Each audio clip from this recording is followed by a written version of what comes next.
Hey guys, tonight we begin with why we dream. Those quiet experiences the mind creates when the day finally lets go. Before you get comfortable, if calm, thoughtful videos like this help you unwind, you can gently like the video or subscribe, only if it feels right. And if you'd like, tell me where you're listening from and what time it is for you. Now dim the lights, let the room soften, and slowly drift with me through the quiet psychology of why we dream.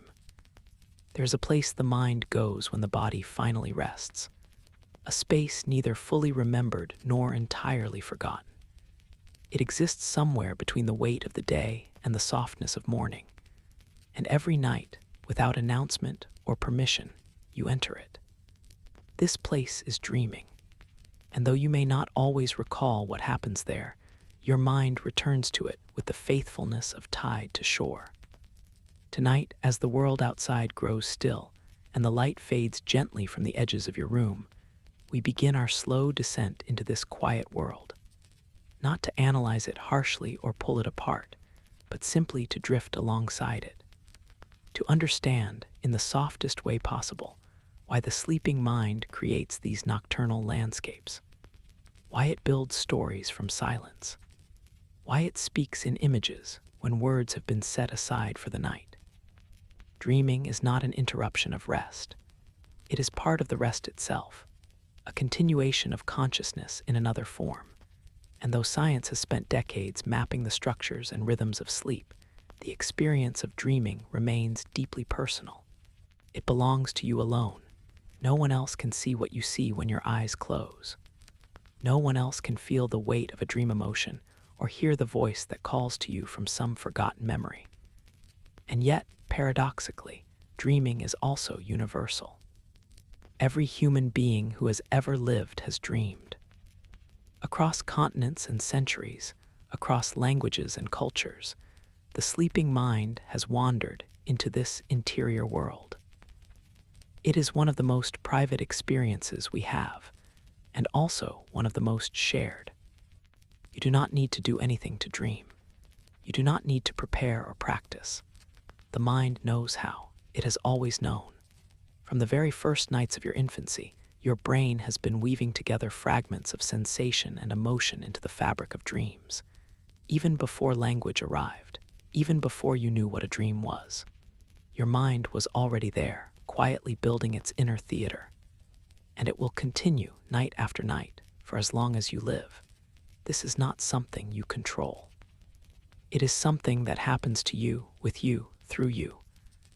A biological rhythm as natural as breathing, as inevitable as the turning of the earth. Tonight, as you settle into the pillow and feel the gentle pull of sleep beginning to soften your thoughts, you can let go of the need to understand everything. You do not need to solve the mystery of dreaming.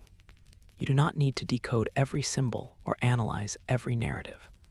The mind does not dream in order to be understood. It dreams because that is what minds do. And in this quiet surrender, in this willingness to simply be with the experience rather than dissect it, there is a kind of peace, a permission to rest without expectation, to let the dream come or not come without judgment, to trust that whatever unfolds in the hours ahead is exactly what your mind needs. The world of dreams is soft. It does not follow the rules of waking life. Time bends and stretches, places merge and shift. People appear who have been gone for years or who never existed at all. And none of it is wrong. None of it is broken. It is simply the mind's way of moving through itself when the outer world has been set aside. The logic of dreams is not the logic of daylight. It is older, more fluid. It does not need to make sense in the way a conversation or a task makes sense. It exists in the realm of feeling, impression, and association. And that is enough. As you lie here now, your body beginning its slow journey towards sleep, your brain is already preparing. It is winding down certain processes and activating others. The external world is fading. The sounds around you become distant. The weight of your limbs grows heavier. Your thoughts, which moments ago may have been sharp and busy, are beginning to blur at the edges. This is the threshold, the gentle border between waking and sleeping. And soon, without effort, you will cross it. You will slip into that other place, that interior landscape where dreams are born. There is no rush, no urgency. Sleep will arrive in its own time, and when it does, the dreaming mind will awaken. Not in the way the body awakens, with movement and alertness, but in a softer way. A way that allows the mind to wander freely, unmoored from the demands of reality, to explore what it needs to explore, to process what it needs to process, to simply be in the quiet, vast space of sleep. You are safe here, in this moment, in this bed, in S body, and soon in the dreams that will come. There is nothing to fear in the world of sleep. It is a world your mind has visited thousands of times before, a familiar place, even when it feels strange. And tonight, as we move together through the psychology of why we dream, you can rest in the knowledge that every thought, every image, every fleeting sensation that arises in the night is part of a natural, ancient process. One that connects you to every other human being who has ever closed their eyes and let the mind drift. So breathe slowly. Let the air fill your lungs and then leave again, gentle and steady. Let your shoulders drop. Let your jaw unclench. Let the day dissolve, thought by thought, worry by worry, until all that remains is the quiet presence of your own existence. And as you do, allow yourself to wonder, just for a moment, what your dreams might hold tonight. Not with expectation, but with curiosity. A soft, open curiosity that asks nothing and demands nothing. That simply waits patiently for whatever might arise. Dreaming is a gift the mind gives itself. A space to rest and wander at the same time, to feel without consequence, to imagine without limit. And as we continue, moving deeper into the quiet science of sleep, you will begin to see how this gift unfolds, how the brain prepares for it, how it cycles through different states of rest, how it weaves together emotion and memory into the stories we call dreams. But for now, all you need to know is this: you are entering the quiet world of dreams. And you are welcome here. As wakefulness begins to fade, the mind does not switch off all at once. It does not simply vanish into darkness. Instead, it softens, slowly, gradually, like a light dimming by degrees. The transition from waking to sleeping is not a single moment, but a gentle descent, a series of quiet shifts that happen beneath the surface of awareness. And in this liminal space, where you are no longer fully awake, but not yet deeply asleep, something remarkable begins to happen. The brain, which has spent the entire day responding to the world around you, starts to turn inward. It begins to listen to itself, to explore its own landscape. This is how the sleeping mind softly awakens. Your thoughts, which moments ago may have been sharp and focused, begin to drift. They lose their edges. A thought about tomorrow's task blurs into a memory from last week. A fleeting image of a place you've never been rises and then fades. You may notice this happening, or you may not. Often, we are unaware of the exact moment we fall asleep. It slips past us, unnoticed, like a door closing in another room. But if you were to pay close attention, you would feel it. The way the mind begins to wander. The way it stops holding itself to the rules of logic and sequence. This is the first stage of the mind's nighttime awakening.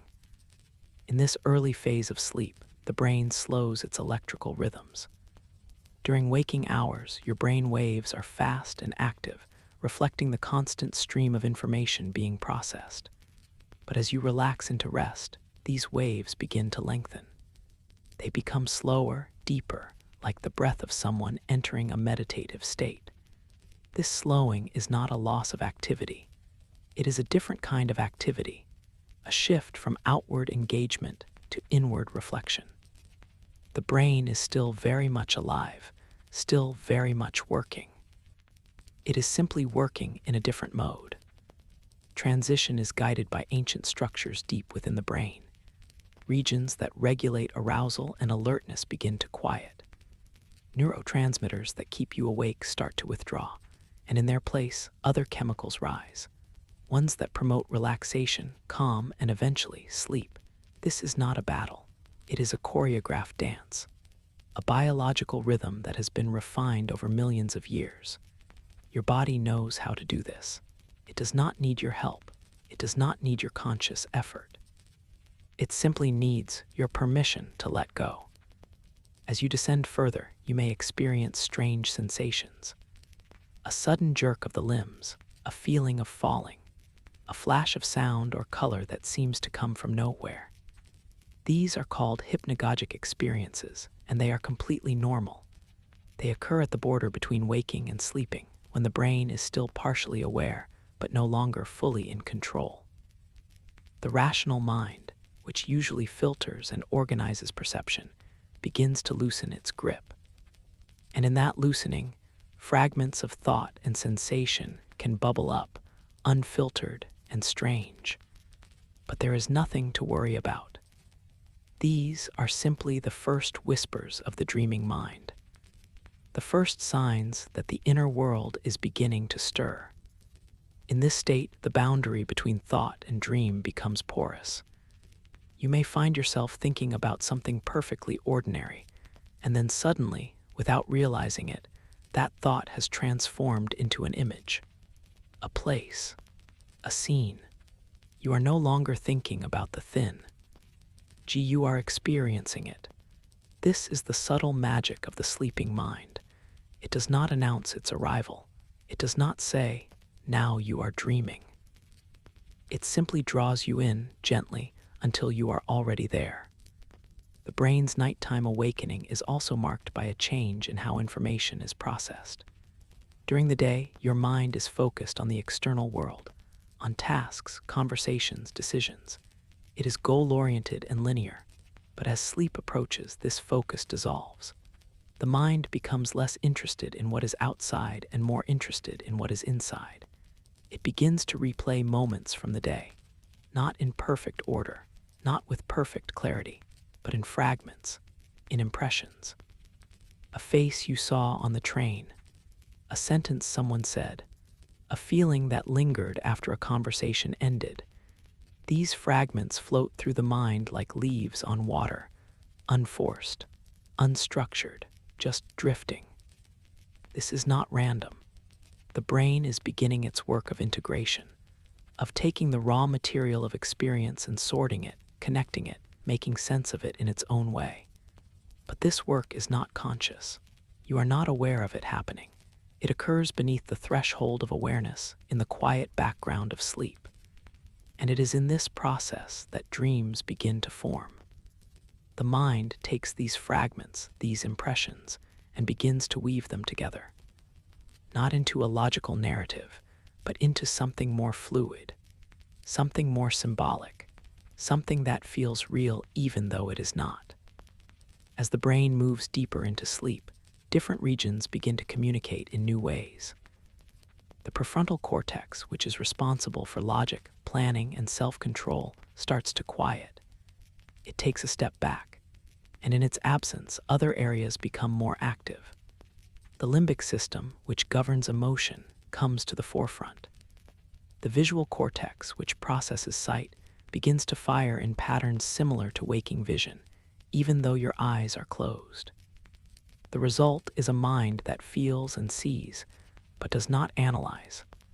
A mind that experiences, but does not judge. This is the state in which dreams flourish. The sleeping mind does not awaken suddenly. It awakens slowly, like a flower opening at dawn. And once it is awake, it does not remain still. It moves, it explores, it creates. It takes the raw material of your life, your memories, your emotions, your fears, and it reshapes them into something new. Something that belongs only to the night. And though you may not remember every dream, though you may wake with only the faintest impression of where your mind has been, the journey has happened. The sleeping mind has awakened, and it has done what it was meant to do. There's a rhythm to this awakening, a pattern that repeats throughout the night.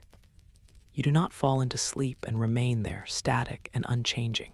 Instead, you cycle. You move through different stages, each with its own depth, its own quality of rest. And as you cycle, the nature of your dreams changes. Early in the night, dreams are often thin, fragmented, fleeting. But as the night progresses, they deepen.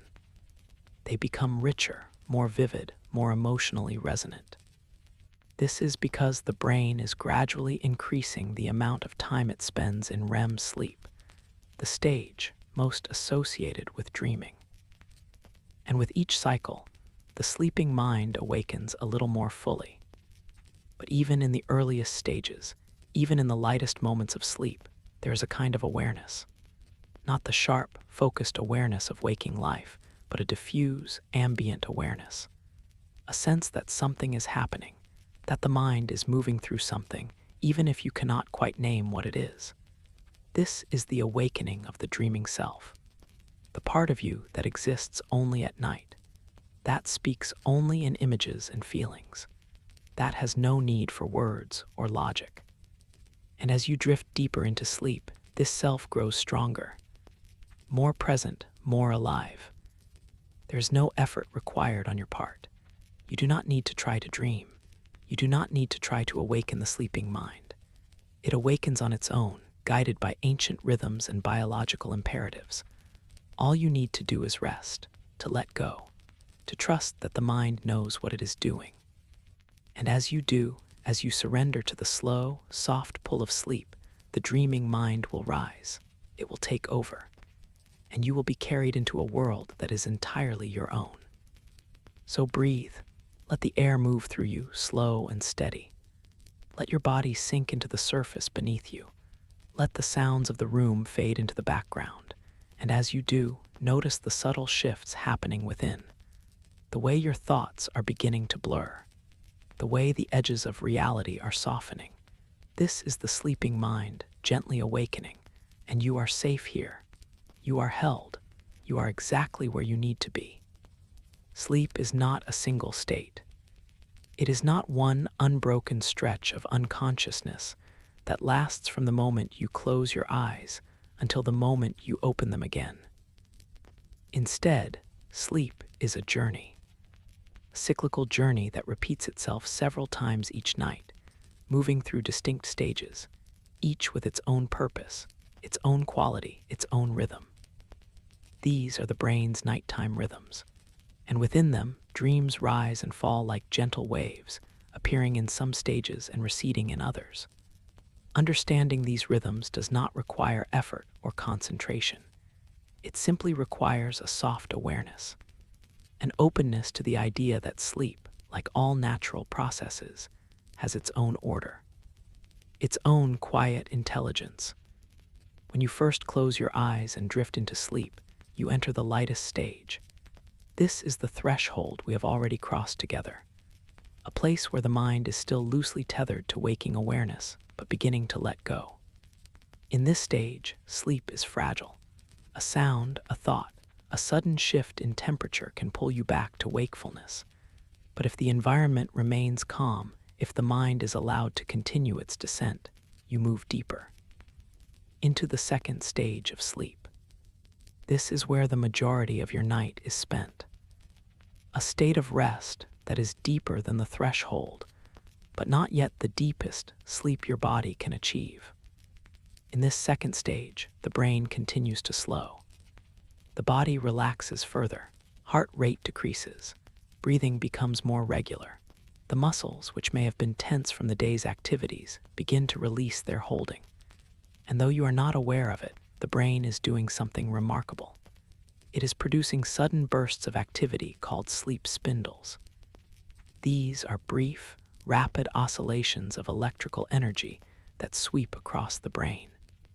Scientists believe these spindles play a role in memory consolidation, helping the brain decide which experiences from the day are worth keeping and which can be discarded. But you do not feel this happening.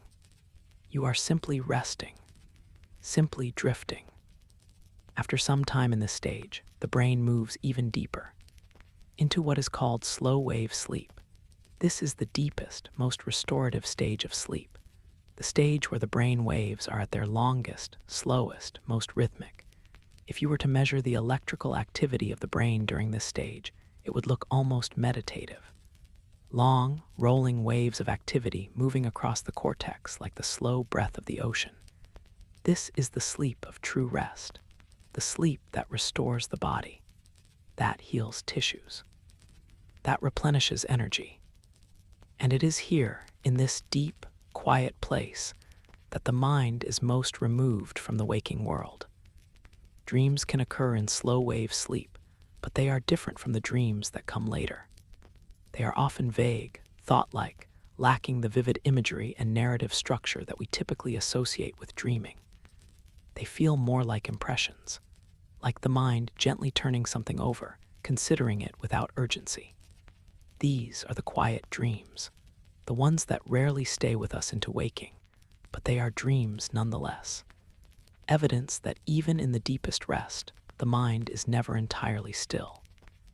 After a period of slow-wave sleep, something shifts. Instead of continuing deeper, the brain begins to rise, not to wakefulness, but to a different kind of sleep, a lighter, more active sleep. This is REM sleep, rapid eye movement sleep. And it is here that the most vivid, memorable dreams occur. In REM sleep, the brain becomes almost as active as it is when you are awake. Blood flow increases. Neurons fire rapidly. The visual cortex lights up. And beneath your closed eyelids, your eyes begin to move. Not randomly, but as if following something, watching something, experiencing something. REM sleep is paradoxical. The brain is active, but the body is almost entirely paralyzed. This paralysis is protective. It prevents you from acting out the movements you experience in your dreams, from reaching, running, or speaking in response to the dream world. The body is held still while the mind roams free, and within this freedom, dreams take on a life of their own. They become stories, journeys, encounters. They feel real in a way that earlier dreams did not. You are not just thinking about something. You are there. You are experiencing it, and when you wake, these are the dreams you are most likely to remember. The first cycle of the night is shorter. The first REM period may last only a few minutes, but as the night progresses, the cycles shift. Slow-wave sleep becomes briefer. REM sleep becomes longer. By the time you reach the final hours of the night, you may be spending 20 or 30 minutes at a time in REM sleep. This is why the dreams you have just before waking are often the longest, the most complex, the most emotionally vivid. The brain has been preparing all night for this, building toward it. And in these final hours, it allows itself to dream deeply. This cycling is not random. It is orchestrated by the brain's internal clock, the circadian rhythm, and by chemical signals that ebb and flow throughout the night. The brain knows when to rest deeply and when to dream vividly. It knows when to restore the body and when to process emotion. This knowledge is built into your biology. It does not need to be taught or learned. It simply is. And every night, without your conscious involvement, this rhythm repeats. This cycle turns. This dance between deep rest and vivid dreaming unfolds. You do not need to control it. You do not need to optimize it or manipulate it. You simply need to allow it, to create the conditions for it, to lie down, close your eyes, and let the brain do what it was designed to do. And as you do, as you surrender to this natural rhythm, you are participating in something ancient, something that every sleeping creature experiences in its own way. The cycle of rest and dream, the alternation between restoration and exploration, the quiet turning of the mind through its own interior landscape. There's a beauty in this rhythm, a kind of poetry, the way the mind knows when to go deep and when to rise, the way it balances stillness and activity, the way it uses the night to prepare for the day. And though you may not be consciously aware of these cycles as they happen, your body feels them. Your mind moves through them, And when you wake, even if you do not remember your dreams, you carry the effects of this journey with you. The restoration, the processing, the quiet work that happens while you sleep. So as you lie here now, feeling the gentle pull of sleep, you can trust in these rhythms. You can trust that your brain knows how to move through the night, that it will cycle through the stages it needs to cycle through, that it will dream when it needs to dream and rest deeply when it needs to rest. You do not need to guide it. You do not need to monitor it. You simply need to let go, to release your hold on waking consciousness and allow the natural rhythms of sleep to carry you forward. And as you do, you may begin to notice, in the softest way, the way your mind is already moving, already shifting, already beginning its slow descent into the first cycle of the night. The threshold has been crossed, the journey has begun, and with each breath, with each moment of stillness, you are moving deeper, deeper into rest, deeper into the quiet world where dreams are born. And there, in that world, the brain's nighttime rhythms will continue their ancient dance, and you will be held within them, safe, calm, exactly where you are meant to be. Even in the deepest sleep, the brain never truly stops. It does not power down like a machine waiting to be restarted. It does not go silent or still. Instead, it continues. It keeps working, keeps processing, keeps thinking, though not in the way it thinks during waking hours. The mind in sleep is not idle. It is simply engaged in a different kind of activity, a quieter, more interior kind of work. And this is why dreams exist. Because the mind, even when the body is at rest, continues to move through itself, continues to explore its own contents, continues to think in its own wordless, imageless, non-linear way. During the day, the mind is occupied with the world. It is responding to stimuli, making decisions, solving problems, navigating social situations, processing language, planning actions. The external world demands constant attention, and the brain rises to meet that demand. But at night, when the external world fades, the brain does not simply stop all activity. It redirects its energy. It turns inward. And in that inward turning, it begins to think in a new way. A way that is free from the constraints of logic and language. A way that allows for fluidity, for symbolism, for emotion to guide the process rather than reason. This continuation of thought is not voluntary. You do not decide to keep thinking in your sleep. It simply happens. The brain, by its very nature, is an organ of constant activity. Even when you are not aware of it, neurons are firing, networks are communicating, patterns are forming and dissolving. This is the baseline state of the brain, and sleep does not interrupt this baseline.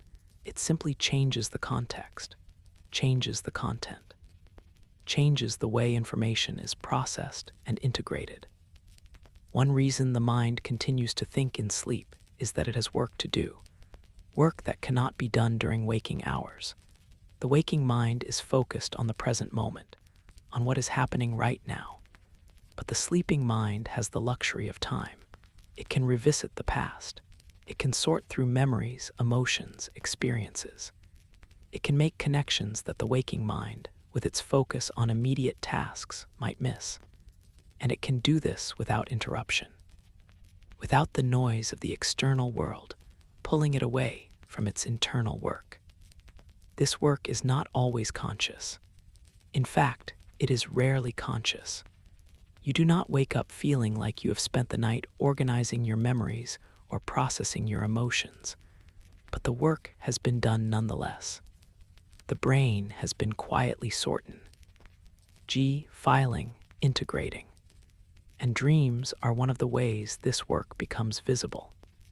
They are the surface manifestation of deeper processes, the mind's way of showing itself to itself, even if only fleetingly, even if only in fragments.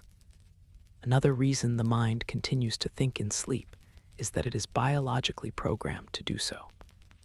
Evolution has shaped the brain to remain active at all times. This was a survival mechanism for our ancestors, who needed to remain alert to danger even while sleeping. And though we no longer face the same threats, the underlying biology remains. The brain is always listening, always monitoring, always ready to wake if necessary. And in this state of readiness, it continues to process information, to generate thought, to create the internal experiences we call dreams. But the thinking that happens in sleep is not the same as waking thought. It is looser, more associative, less bound by the rules of time and space. In waking life, if you think about a person, you think about them as they are now, as they exist in the present. But in sleep, the mind does not hold to this constraint. It can blend past and present. It can merge one person with another. It can place someone who has been gone for years into a scene that happened yesterday. This is not confusion. It is simply the mind operating in a different mode. A mode where associations matter more than accuracy, where emotional resonance matters more than literal truth. This fluidity allows the sleeping mind to explore possibilities that the waking mind would dismiss. It can imagine scenarios that would never happen in reality. It can experiment with different outcomes, different perspectives, different versions of events. And in doing so, it gains a kind of flexibility, a kind of creativity. The waking mind is often rigid. It follows established patterns, but the sleeping mind is free to wander, free to play, free to think in ways that are strange, surprising, even absurd. And this freedom is valuable. It allows the mind to see things from new angles, to make connections it might not otherwise make. The continuation of thought in sleep is also deeply connected to emotion. During the day, emotions are often suppressed or managed. You may feel anxious, but you push through. You may feel sad, but you focus on your tasks. The waking mind is goal-oriented, and emotions can sometimes feel like obstacles to those goals. But in sleep, there are no goals, no tasks, no need to manage or suppress. And so emotions can rise more freely. They can be felt more fully. And the sleeping mind, in its continued thinking, often organizes itself around these emotions. It creates scenarios that reflect what you are feeling, even if those scenarios have no literal connection to your waking life. This is why dreams can feel so emotionally intense. Why you might wake from a dream feeling afraid or sad or joyful, even though the content of the dream made no logical sense. The emotion is real. It is the primary thing. And the images, the narrative, the setting, these are secondary. They are the mind's way of giving form to the formless, of making the internal external, of thinking through feeling. The mind also continues to think in sleep because rest itself requires a certain level of brain activity. Sleep is not a passive state. It is an active process. The brain must regulate heart rate, breathing, temperature. It must cycle through different stages of sleep. It must monitor the body for any signs of distress or discomfort. And it must maintain a baseline level of activity so that it can wake if necessary. All of this requires thought, requires processing, requires the brain to remain engaged, even as the body rests. And within this engagement, dreams arise, not as interruptions to rest, but as part of rest, as one of the ways the mind occupies itself while the body recovers. Dreams are the mind's way of staying active without being awake, of thinking without needing to act, of processing without needing to respond. And in this processing, the mind does work that is essential to your well-being. Work that supports memory, emotion, creativity, and resilience. So as you drift deeper into sleep tonight, you can rest in the knowledge that your mind is taking care of you, that it is continuing its work even as you let go, that it is thinking, processing, organizing, all without your conscious involvement. You do not need to guide it. You do not need to help it. You simply need to allow it, to trust it, to surrender to the natural rhythms of sleep and let the mind do what it was designed to do. And as you do, as you let go more fully, you may find that the boundary between waking and sleeping becomes even softer.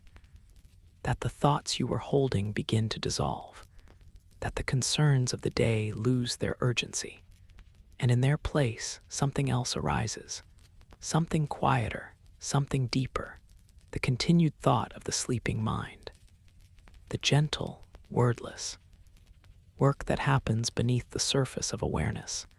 And you are safe here. You are held. You are exactly where you need to be.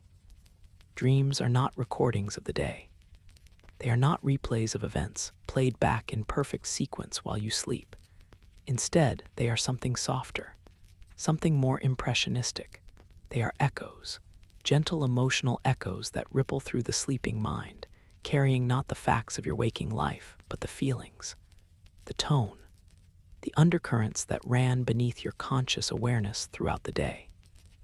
And in this way, dreams become a kind of emotional translation, a way for the mind to express, without words, what it felt, what it experienced, what it still carries even as the body rests. When you dream, you are not necessarily dreaming about the events themselves. You are dreaming about how those events made you feel. A conversation with a colleague may not appear in your dream as it happened. The words may be different. The setting may be entirely unfamiliar. The colleague may not even be the colleague, but the feeling of that conversation, the subtle tension or ease, the warmth or distance, that feeling may be there, woven into the fabric of the dream, coloring the images, shaping the narrative. This is how the sleeping mind works. It takes the emotional residue of the day and transforms it into something symbolic, something fluid, something that feels true even when it is not literal. Emotions do not disappear when you fall asleep. They do not simply vanish the moment your eyes close. They linger. They move through the mind like currents beneath the surface of water.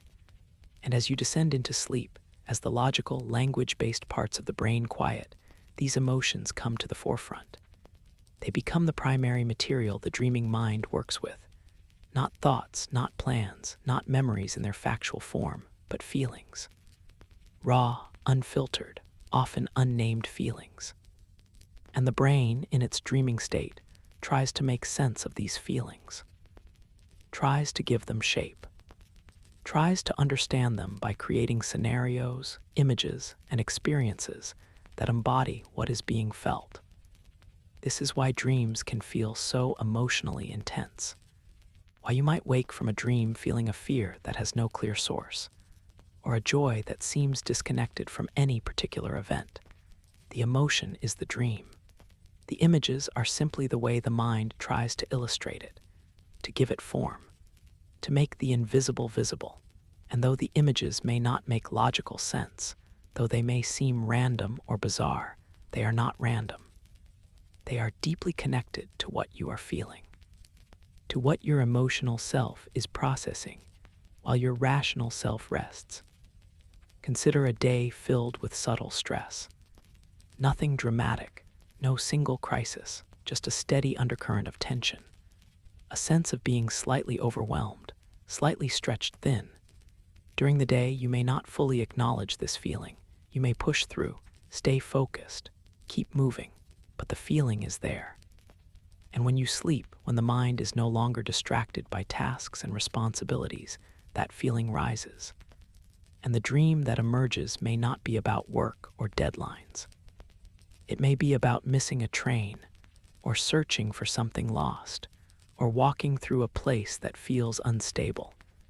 The content is symbolic. The feeling is real. Or imagine a day of connection.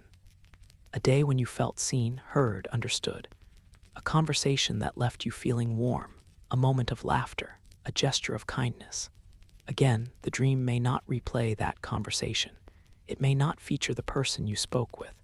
But the feeling of connection may appear as a dream of being welcomed into a familiar place.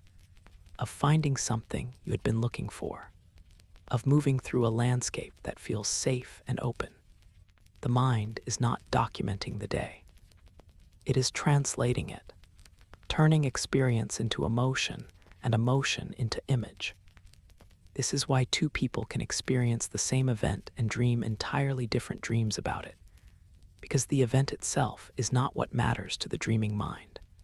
What matters is how the event was felt, what emotional tone it carried, and each person will feel it differently based on their own history, their own context, their own inner landscape. The dream is personal, unique, a reflection not of the world, but of your relationship to the world, of how you move through it, of what resonates within you. The sleeping mind is also drawn to unresolved emotions, to feelings that were not fully processed during the day. If you experience something upsetting but did not have time to sit with it, to feel it, to integrate it, the dream may return to it.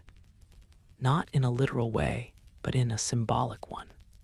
The mind is trying to complete the emotional arc, to bring closure to something that was left open. And dreams are one of the ways it does this. They allow you to feel things you did not have time to feel during waking hours. They give space to emotions that were pushed aside or minimized. And in this way, they serve a kind of healing function, a way of tending to the emotional self when the waking self is too busy to do so. But not all dream emotions are tied to recent events. Sometimes the sleeping mind reaches deeper, into older memories, into feelings that have been carried for years. A dream may bring forward an emotion from childhood, a sense of being small or lost or comforted, and this emotion may attach itself to a current situation, creating a dream that blends past and present in ways that feel confusing upon waking. But the confusion is only on the surface. Beneath it, the mind is making a connection. It is recognizing a pattern, a similarity between something you felt long ago and something you are feeling now. And by bringing these two moments together, it is helping you see the thread that runs through your emotional life, the continuity that exists beneath the surface of time. Dreams do not judge emotions. They do not label them as good or bad, appropriate or inappropriate. They simply allow them to be, to exist, to move through the mind without censorship. This is part of the safety of sleep, part of the reason the dreaming mind can explore things the waking mind might avoid. In dreams, there is no need to explain yourself, no need to justify what you feel, no need to manage your reactions or maintain composure. You can feel fear without needing to rationalize it. You can feel joy without needing to earn it. You can feel anger, sadness, longing, relief, all without consequence. And in this freedom, the emotional self finds a kind of release, a way to exist fully, even if only for a few hours. The echoes that move through your dreams are gentle. They are not harsh or punishing. They do not demand anything from you. They are simply the mind's way of reflecting back to you what you have been carrying, what you have been feeling, what you perhaps did not even know you were feeling. And by bringing these emotions to the surface, by giving them form and space, the dreaming mind helps you carry them a little more lightly, helps you integrate them a little more fully, helps you move forward, even if you do not consciously remember the dream that did the work. So tonight, as you drift into sleep, as the day's events begin to fade and the inner world begins to stir, you can allow whatever emotions arise to simply be there. You do not need to push them away. You do not need to analyze them. They are part of the natural process of dreaming, part of the way the mind takes care of itself. And whatever you feel in your dreams, whatever echoes rise and fall, they are welcome. They belong. They are part of the quiet work of sleep, and you are safe here. You are held. You are exactly where you need to be. Memory is a strange thing. It does not exist in a single place. It is not stored like a file in a cabinet, waiting to be retrieved when needed. Instead, memory is distributed, spread across networks of neurons, woven into the structure of the brain itself. And every time you recall a memory, you are not simply accessing a fixed record. You are reconstructing it, reassembling it from fragments.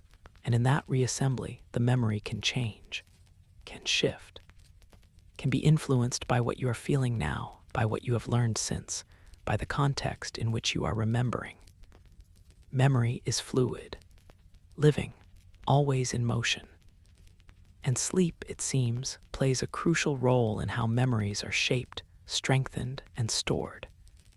When you experience something during the day, that experience leaves a trace, a pattern of neural activity that represents what happened. But this trace is fragile. It exists in a temporary state, vulnerable to being overwritten or forgotten. In order for the experience to become a lasting memory, something must happen to stabilize it, to consolidate it. And this is where sleep comes in. During sleep, particularly during certain stages, the brain appears to replay these traces, to rehearse them, to move them from temporary storage into more permanent networks. This process is quiet, invisible. You are not aware of it happening, but it is one of the most important functions of sleep. The sleeping brain does not replay memories perfectly. It does not run through the day like a video being rewound. Instead, it selects. It chooses which experiences, which moments, which details are worth keeping. And the criteria for selection are not always logical. The brain does not necessarily prioritize the most important facts or the most significant events. Instead, it seems to prioritize what is emotionally charged, what is novel, what is connected to existing knowledge.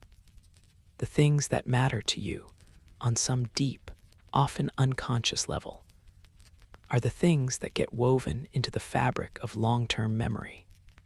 This is why you can forget entire conversations, entire afternoons, but remember vividly a single moment, a fleeting image, a feeling.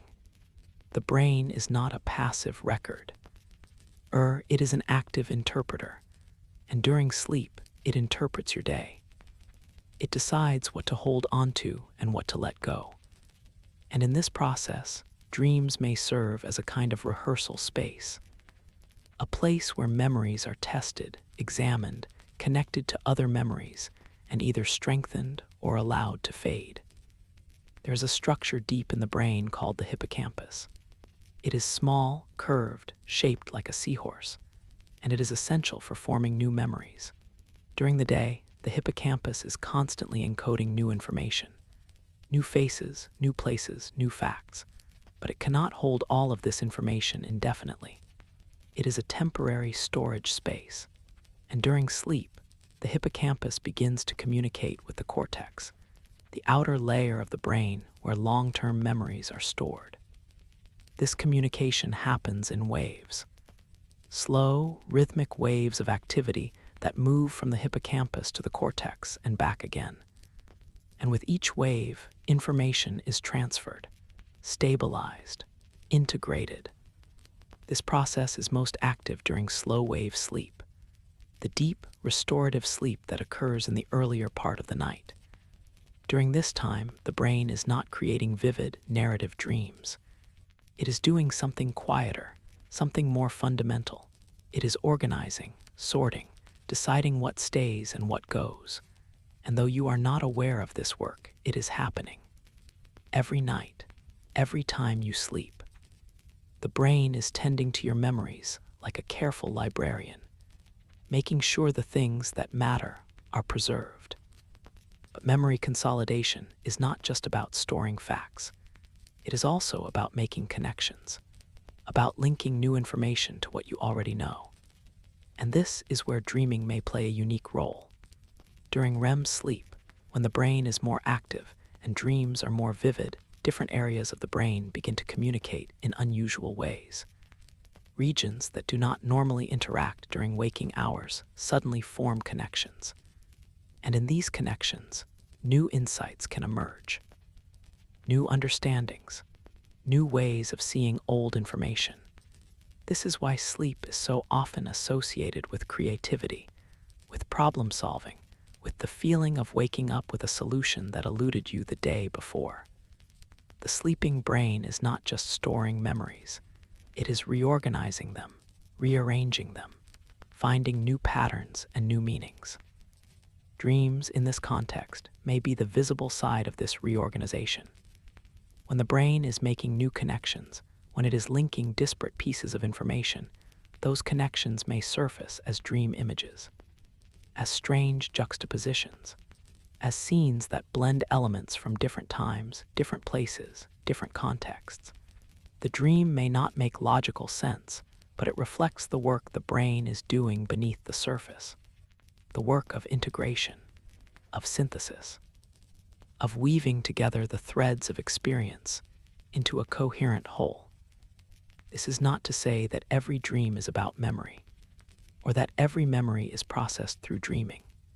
The relationship between sleep, memory, and dreams is complex, still not fully understood, but there is growing evidence that sleep is essential for memory, that without it, the brain struggles to consolidate new information, that the quality of your sleep directly affects the quality of your memory, and that dreams, in some way we are still uncovering, are part of this essential process.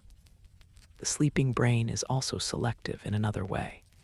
It does not just strengthen memories, it also weakens them. It prunes away unnecessary details, fades out information that is redundant or irrelevant. This is not a failure of memory, it is a feature. The brain cannot hold on to everything.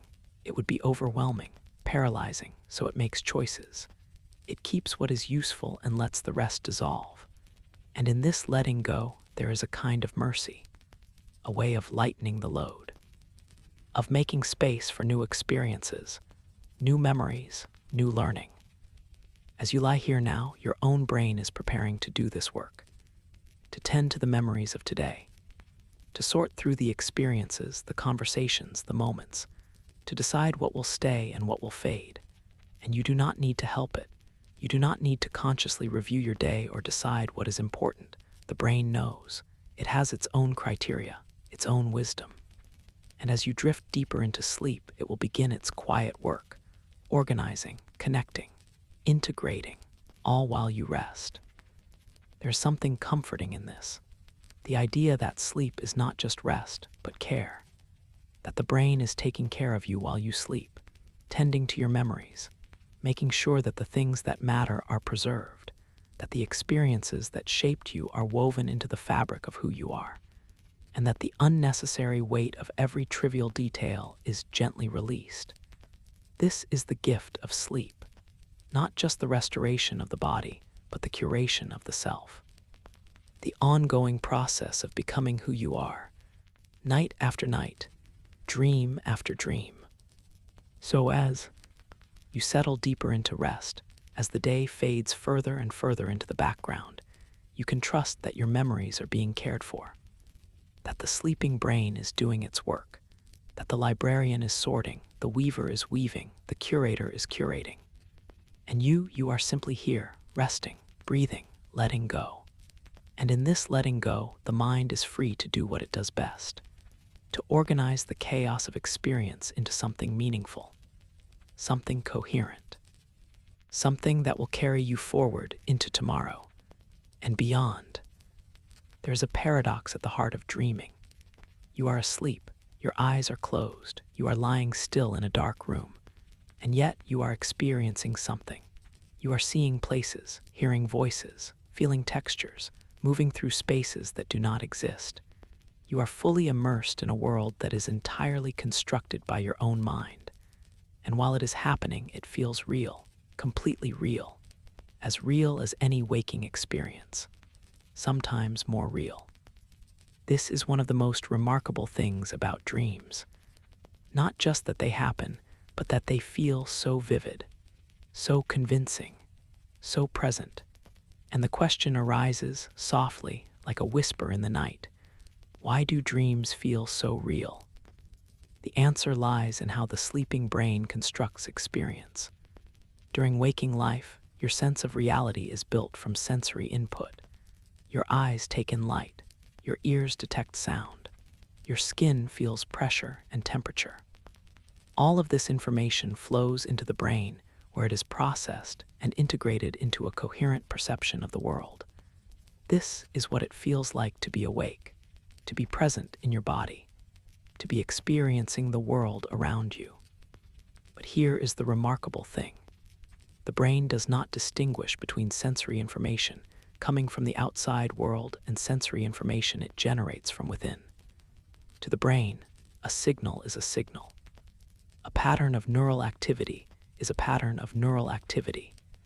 And if that pattern matches the pattern that normally corresponds to seeing or hearing or feeling, then the brain interprets it as such, even if there is no external stimulus, even if the experience is entirely internal. This is what happens during REM sleep. The visual cortex, the part of the brain responsible for processing sight, becomes highly active.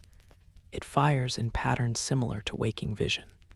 And so the dreaming mind sees, not with the eyes, but with the brain. And what it sees feels real because the same neural pathways that create waking vision are being activated. The images may be impossible. The scenes may defy logic, but the experience of seeing them is authentic. The brain is doing what it always does when it sees. It is simply doing it in the absence of light. The same is true for the other senses. The auditory cortex can activate during dreams, creating the experience of sound. You hear a voice, a piece of music, a distant noise. And though there is no sound in the room, though your ears are detecting only silence, the brain is generating the experience of hearing. And it feels real because it is real. Not in the external world, but in the only place experience can ever occur, in the mind itself. Dreams are proof that reality, as we experience it, is not something that happens outside of us and then gets reported to the brain. Reality is something the brain constructs, and it can construct it with or without external input. This is also why movement in dreams feels so convincing. You walk, run, climb, fly. You feel the sensation of your body moving through space, but your actual body is still, lying motionless in bed. The motor cortex, which controls movement, is active during dreams. It is sending signals as if the body were moving, but those signals do not reach the muscles. They are blocked, inhibited. This is the paralysis of REM sleep. And so the experience of movement exists only in the mind. But it is a full experience, a complete experience. You feel the weight of your steps, the effort of running, the lightness of flight. Because the brain is generating the felt sense of movement, even though the body is not moving. Emotion, too, is fully present in dreams, perhaps even more present than in waking life. The limbic system, the emotional center of the brain, is highly active during REM sleep, more active in some cases than during waking hours. And because the prefrontal cortex, which regulates and moderates emotion, is less active, the emotions you feel in dreams can be intense, unfiltered, overwhelming. You can feel terror, joy, grief, love, all with a purity that is rare in waking life. And these emotions are not abstract. They are visceral. They flood the body with the same physiological responses they would trigger if you were awake. Your heart rate increases. Your breathing changes. Stress hormones may be released. The brain is not pretending to feel. It is feeling. And because the body responds to what the brain feels, the line between dream emotion and emotion disappears. This is why you can wake from a dream with your heart pounding, with tears on your face, with a sense of loss or relief so strong it lingers for minutes, even hours. The dream may have been a fiction. The events may have been impossible, but the emotions were real. They happened. They moved through you. And in that sense, the dream was real too, not as a literal event, but as an experience. And experience is the only reality we ever truly have. The sleeping brain also fills in details in ways the waking mind does not. In waking life, perception is selective. You focus on certain things and ignore others. Your attention is limited, but in dreams, attention is diffuse. The brain generates an entire world, complete with details you do not consciously notice, but that nevertheless contribute to the sense of reality. A dream room has walls, a ceiling, shadows, textures. You do not scrutinize them, but they are there. and their presence makes the dream feel solid, grounded, believable. The brain is constructing reality on the fly, improvising a world that feels coherent even though it is being created moment by moment. And because the critical, analytical parts of the brain are less active during sleep, you do not question the reality of the dream while it is happening. In waking life, if something impossible occurs, you notice, you analyze, you recognize the inconsistency. But in dreams, the part of the brain that performs this function is quiet. And so you accept the dream as it unfolds. You do not ask why you can suddenly fly, or why your childhood home is also your workplace, or why the person you are talking to keeps changing faces. It all feels natural, normal. This is simply how things are. And in that acceptance, the dream becomes even more real because you are not resisting it. You are inhabiting it fully. There is also a quality of presence in dreams, a sense of nowness. In waking life, you are often thinking about the past or the future, planning, remembering, anticipating. But in dreams, you are here, now, fully immersed in the present moment of the dream. There is no past leading up to this moment, no future stretching beyond it. There is only the scene as it is, the feeling as it is, the experience as it is. And this immediacy, this sense of being completely present, contributes to the vividness, the realness, the feeling that what is happening is the only thing that has ever happened. But perhaps the deepest reason dreams feel so real is that they are expressions of the self. They are made from your memories, your emotions, your fears, your desires. They are constructed from the same material that makes up your waking consciousness. And so, even when the content is strange, even when the logic is broken, there is something familiar about them, something that resonates. They feel real because they come from within, because they are you, speaking to yourself in a language older than words, a language of image and feeling and sensation. And in that language, there is a truth that waking language cannot always capture. So as you drift now, as the boundary between waking and dreaming grows ever softer, you can let go of the need to distinguish between what is real and what is not. In the world of dreams, that distinction does not matter. What matters is the experience, the feeling, the presence, and all of that is real, all of that is true. And as you move deeper into sleep, as the dream world begins to take shape around you, you will experience it fully, vividly, completely. And it will be real in the only way anything is ever real, because you are there, and you are feeling it, and that is enough. Dreams do not speak in words. They speak in symbols, in images, in metaphors that shift and change like light moving across water, a door that will not open, a house you have never seen but somehow recognize, a person who is both familiar and strange. These are not random details. They are not meaningless. They are the language of the dreaming mind, a language that does not translate directly into waking thought, but that carries meaning nonetheless. Deep, layered, often ambiguous meaning. And the question that has fascinated human beings for thousands of years is this: what do these symbols mean? Why does the mind prefer metaphor to clarity?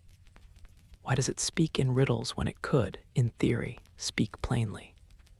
The answer, it seems, is that the dreaming mind is not trying to communicate specific facts.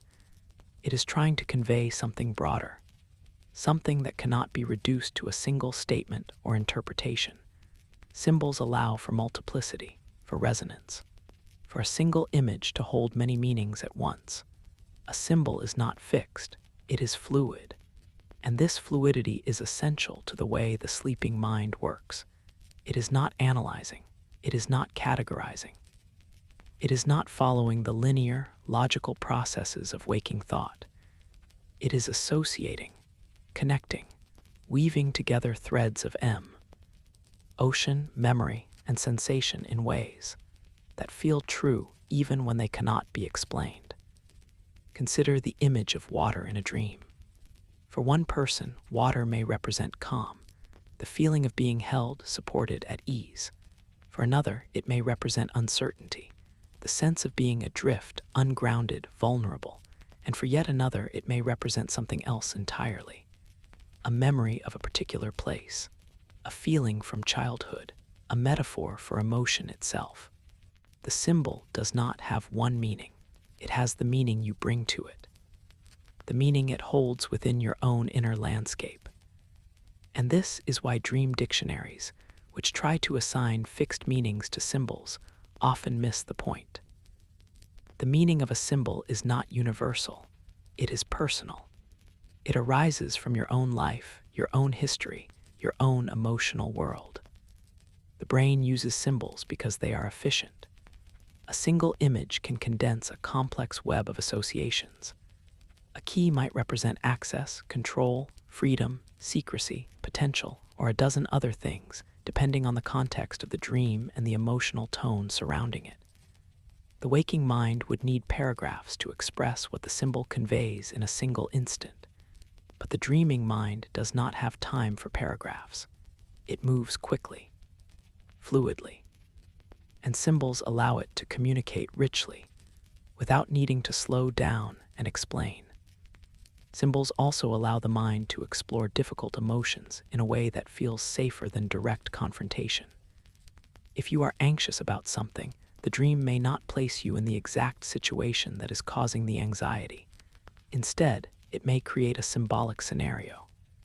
You are unprepared for an exam. You are lost in an unfamiliar place. You are searching for something you cannot find. The specific content is not literal, but the feeling is. The anxiety is real. And by placing that anxiety into a symbolic context, the mind can process it without the full intensity of the real situation.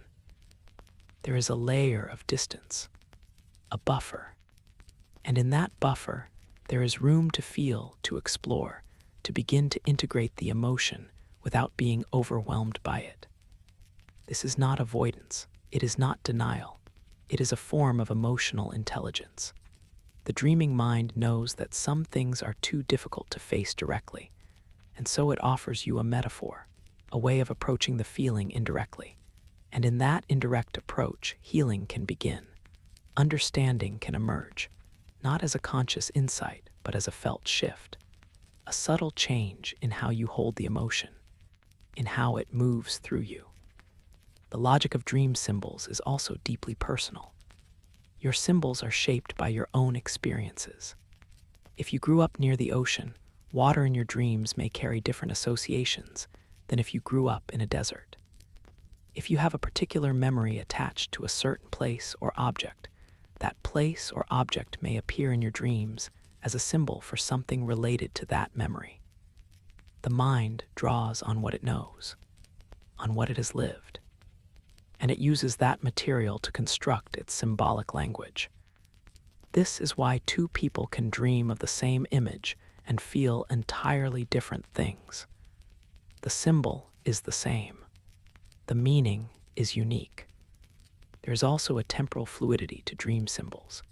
They can represent past, present, and future all at once. A childhood home in a dream is not just a memory of the past. It may also represent safety, nostalgia, innocence, or loss. It may be a symbol for something you are feeling now, or something you long for, or something you are mourning. The symbol holds all of these meanings simultaneously, and the dreaming mind does not need to choose one. It allows them all to coexist, to overlap, to create a rich, multidimensional sense of meaning that cannot be reduced to a single interpretation.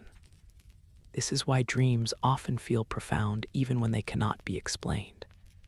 There is a sense that something meaningful has occurred, that something important has been expressed. But when you try to put it into words, the meaning slips away. This is not a failure of language. It is a limitation of language. Language is linear. It unfolds one word at a time. But symbols are holistic. They convey everything at once. And in that simultaneity, there is a depth that words struggle to capture. The sleeping mind also plays with symbols. It combines them in unexpected ways. It creates hybrid images. A person who is also an animal, a place that is both indoors and outdoors. These impossible combinations are not mistakes. They are the mind's way of expressing complexity, of showing that two things that seem separate in waking life are connected in the emotional world, that a feeling can be both this and that a relationship can hold contradictions, that the self is not a single, fixed thing, but a collection of many things, all existing at once. And because the critical mind is quiet during sleep, you do not reject these hybrid symbols. You accept them, you move through them, and in doing so, you allow the mind to explore ideas and feelings that the waking mind might dismiss as illogical or impossible. This is part of the creativity of dreaming, part of the way it opens up new ways of seeing, new ways of thinking, new connections that would not be made if the mind were bound by the rules of waking logic. So as you drift deeper into sleep, as the symbols begin to rise and take shape in the quiet theater of your mind, you do not need to interpret them. You do not need to decode them or assign them meaning. You can simply let them be. Let them move through you. Let them speak in their own language, knowing that the meaning, if there is one, is already known, already felt, already integrated. The symbols are not puzzles to be solved. They are expressions of your inner world. And they are perfect just as they are. Stress is a part of life. It arises in response to challenges, demands, uncertainties. It is the body's way of preparing for action, of mobilizing resources, of sharpening focus. And for most of human history, stress was closely tied to immediate physical threats. A predator, a rival, a natural disaster. The body would respond, and then the threat would pass and the stress would fade. But modern life is different. The threats are less immediate, more abstract, and they do not fade easily. They linger, they accumulate, and the mind, even in sleep, carries them. This is why stress so often appears in dreams. Not always directly, not always in the form of the actual thing that is causing the stress, but in symbolic, emotional forms. The mind is still processing, still trying to make sense of the tension it holds. And during sleep, when the defenses of the waking mind are down, this processing becomes visible. It takes shape in the form of dream scenarios that reflect the feeling of stress, even if the content is entirely unrelated to the source. Dreams about being chased, dreams about falling, dreams about failing at something important. These are common stress dreams. They do not necessarily reflect literal fears. You are not actually afraid of being chased by a stranger. You are not actually worried about falling off a cliff. But the feeling of the dream, the sense of urgency, of danger, of things spiraling out of control, that feeling mirrors the stress you are carrying. The mind is translating internal tension into external imagery. It is giving form to the formless. And in doing so, it is processing that tension, working through it, even if the dream itself is unsettling. There is a protective quality to this. The brain is not creating stress dreams to torment you. It is creating them to help you, to give you a way to feel and release what you are holding, to practice in the safe space of sleep how to respond to difficulty, how to navigate uncertainty, how to endure discomfort. The dream may be unpleasant, but it is also a rehearsal, a way of preparing the emotional self for the challenges of waking life. And in that preparation, there is a kind of care, a kind of evolutionary wisdom. The opposite is also true. When you feel safe, when your life is relatively calm and stable, your dreams tend to reflect that. They may be more peaceful, more exploratory, less urgent. The dreaming mind mirrors your emotional state. It does not create stress where none exists. It reflects what is already there. And in this mirroring, it offers you insight, a way of seeing, even if only upon waking, what you are actually feeling beneath the surface of daily life. But safety is not just the absence of stress. It is also the presence of support, of connection, of a sense that the world, or at least your small corner of it, is stable, predictable, kind. And when you feel this sense of safety, the dreaming mind can relax. It does not need to be vigilant. It does not need to rehearse danger. It can wander more freely, explore more creatively, rest more deeply. And the dreams that arise in this state are often more expansive, more curious, more imaginative. They may still be strange, still be symbolic, but they lack the edge of fear, the undertone of threat. They are dreams of possibility rather than dreams of survival. This is why sleep itself is so closely tied to safety. You cannot sleep deeply if you do not feel safe. The body will not allow it. It will remain alert, ready to wake at the slightest disturbance. This is an ancient mechanism, a survival instinct. But in modern life, the threats that keep us awake are often not physical. They are psychological, financial worries, relationship tensions, work pressures, existential anxieties. These are not things the body can run from or fight. And so the stress remains. And the mind, even in sleep, remains partially vigilant, partially awake. And the dreams reflect this. They are restless, fragmented, tinged with unease. But the mind is also remarkably resilient. Even in the midst of stress, even when the dreams are difficult, the brain is doing its work. It is processing, it is integrating, it is trying to restore balance. And over time, with rest, with care, with the gradual easing of stressors, the dreams begin to change. They soften, they settle, the intensity fades, and the mind returns to a state of deeper rest, deeper dreaming, deeper restoration. There is no judgment in this process, no failure if your dreams are stressful, no achievement if they are peaceful. They are simply reflections, indicators, signs of what the mind is holding. And by paying gentle attention to them, by noticing the tone and the feeling rather than the specific content, you can learn something about your own inner state.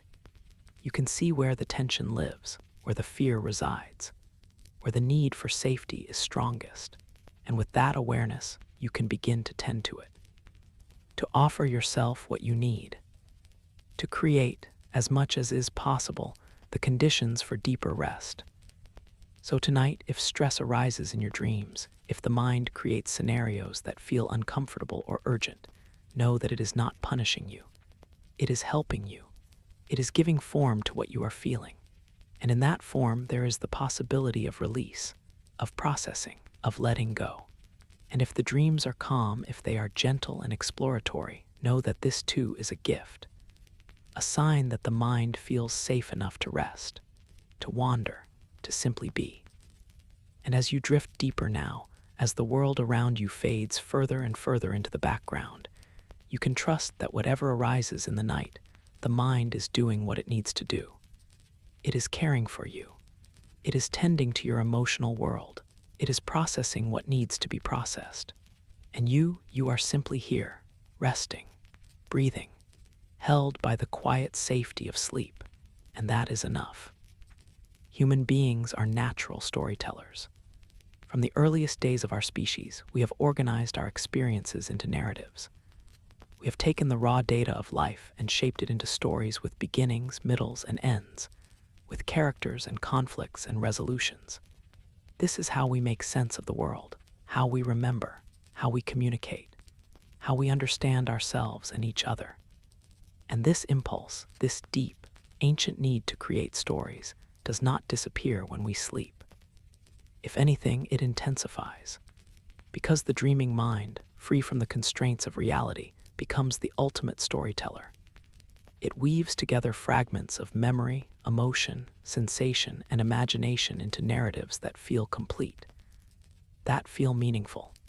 Even when they are strange, even when they defy logic, we dream in stories because that is how the mind organizes experience, how it makes sense of the chaos. But the stories of dreams are not like the stories of waking life. They do not follow the same rules. They do not have clear beginnings. They do not build toward logical conclusions. They do not explain themselves. You might enter a dream in the middle of a scene with no idea how you got there. And you might leave just as abruptly, with no resolution. the narrative may shift suddenly. One moment you are in one place, and the next you are somewhere entirely different. One moment you are with one person, and the next they have become someone else. And yet, while the dream is happening, it all feels coherent. It all feels like a story, because the mind is connecting each moment to the next, not through logic, but through feeling, through association, through the invisible threads that link one experience to another in the emotional world. This is the logic of dream stories. They are not linear, they are associative. One image leads to another because they share an emotional tone, or because they are linked in memory, or because they represent similar themes. The waking mind might see these connections as random, but to the dreaming mind, they make perfect sense. They are the natural way the mind moves through itself when it is not constrained by time, space, or causality. And in this movement, a kind of narrative emerges. Not a planned narrative, not a written narrative, but an improvised narrative. A story that unfolds moment by moment, shaped by the currents of emotion and memory that flow through the sleeping mind. The dreaming mind is also free to experiment with narrative in ways the waking mind cannot. It can tell the same story from multiple perspectives. It can shift the roles of characters. It can change the setting without warning. It can leap forward or backward in time. It can merge two stories into one, and none of this feels wrong. None of it breaks the spell, because the dreaming mind is not concerned with consistency. It is concerned with expression, with capturing a feeling, with exploring a possibility, and the story serves that purpose. It is not an end in itself. It is a vehicle, a way of moving through the emotional landscape of sleep. Many of the stories we tell ourselves while we dream are deeply personal. They are drawn from our own lives, from our own memories, from our own hopes and fears, but they are also universal, because the themes of dreams are the themes of human life: loss, love, fear, joy, longing, conflict, resolution. These are the stories that have been told and retold for thousands of years in every culture, in every language. And they are the stories that arise again and again in the dreams of every sleeping mind. The details are personal. The theme is shared. And in this way, dreaming connects us not only to our own inner world, but to the inner world of all humanity. The narrative structure of dreams may also serve a functional purpose. Stories are easier to remember than random images. They have coherence, they have shape, and by organizing dream experiences into narrative form, the mind may be making it more likely that the dream will be remembered, that it will leave a trace, that it will have an impact on waking consciousness. Not every dream needs to be remembered, but some do. The ones that carry important emotional information. The ones that point to something unresolved. The ones that offer insight or warning or comfort. And by casting these experiences in the form of a story, the mind increases the chances that they will be held even after waking. There is also a kind of pleasure in dreaming stories, a sense of engagement, of immersion, of being inside something that feels larger than yourself. This is the same pleasure we feel when we read a novel or watch a film, the pleasure of being carried along by a narrative, of not knowing what comes next, of experiencing surprise, tension, resolution. The dreaming mind creates this for itself. It entertains itself. It fascinates itself. And in doing so, it makes sleep something more than just rest. It makes it an experience, an adventure, a journey through the interior world. The stories of dreams are also incomplete. They do not tie up all the loose ends. They do not explain everything. And this is part of their beauty, part of their power. They leave space for interpretation, for wondering, for the mind to continue working on them even after waking. You wake from a dream and you think about it. You turn it over in your mind. You try to remember the details. You ask yourself what it meant. And in that process, the dream continues to live. it continues to work on you. It becomes part of your waking story, part of the narrative you tell yourself about who you are and what you are feeling. This is why dreams have been a source of fascination for so long, because they are stories we did not consciously write, but that feel like they have something to tell us, something we need to hear. And even if we cannot always put that something into words, even if the meaning remains elusive, the feeling remains. The sense that something important happened, that the mind traveled somewhere in the night, that it brought back a story. And that story, in its own strange way, is true. So as you drift now, as the edges of waking thought dissolve and the dreaming mind begins to stir, you can let yourself be carried by the stories that arise. You do not need to direct them. You do not need to shape them. They will shape themselves. They will unfold in their own way, guided by the deep currents of your inner world. And whatever story comes, whether it is peaceful or unsettling, familiar or strange, it is your story. A story only you can dream. A story that belongs to this night, this sleep, this moment. And it is enough, just to let it unfold, just to be inside it, just to experience it without needing to understand. There are certain faces that appear in dreams more than others. Faces of people you know well, people you see every day, people you have loved, people you have lost. And sometimes faces of people you barely remember, someone from childhood, a distant acquaintance, a stranger you passed on the street. And in the dream, these faces feel significant. They feel like they belong, like they were always meant to be there. The psychology of familiar faces in dreams is layered, complex, and it speaks to the way the mind organizes its emotional world around relationships, around connection, around the people who have shaped you, even in the smallest ways. When someone appears in your dream, they are not necessarily themselves. They are also a symbol, a representation of something beyond their literal identity. Your mind has chosen their face, their presence, because it is trying to convey something. And that something may have more to do with what they represent than with who they actually are. A parent in a dream may represent authority, comfort, conflict, or loss. A friend may represent support, betrayal, nostalgia, or a part of yourself you see reflected in them. A stranger may represent the unknown, a new possibility, or simply the mind filling in a role that the dream requires. This is not to say that dreams about specific people are meaningless. They are meaningful, but the meaning is not always literal. You do not dream about someone because you are thinking about them in a direct, conscious way. You dream about them because some aspect of your emotional world is active.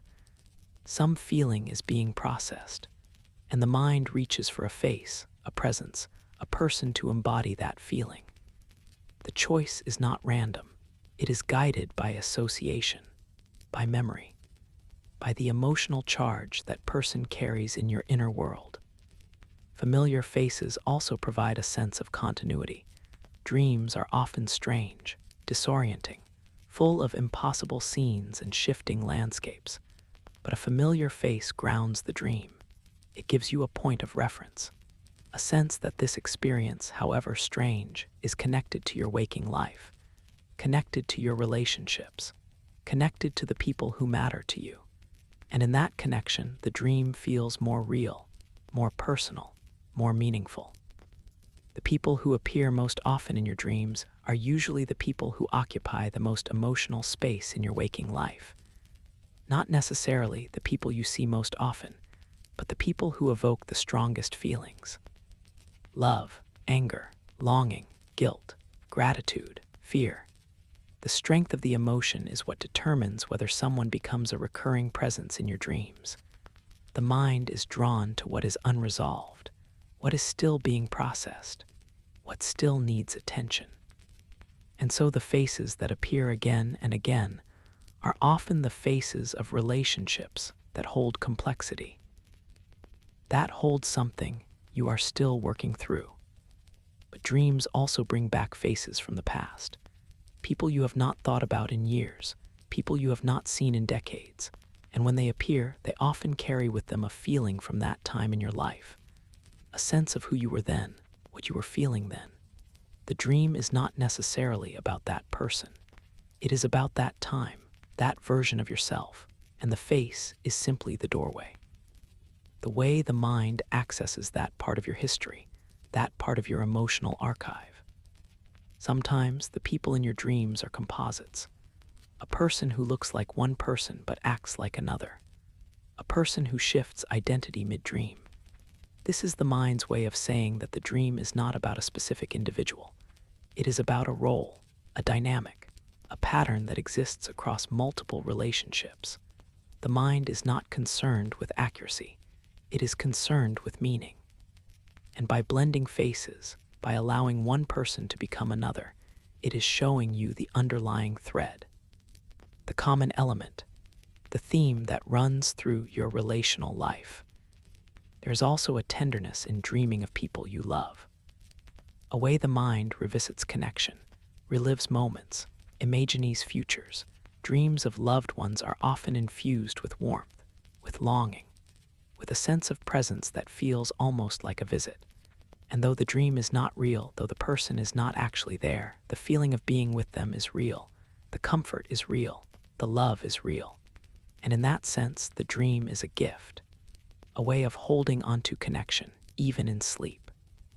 Even when distance or time or death has created separation. Dreams of conflict are also common. Arguments, tensions, misunderstandings. These dreams can be unsettling. They can leave you waking with a sense of unease, but they are not necessarily prophetic. They are not predicting future conflict.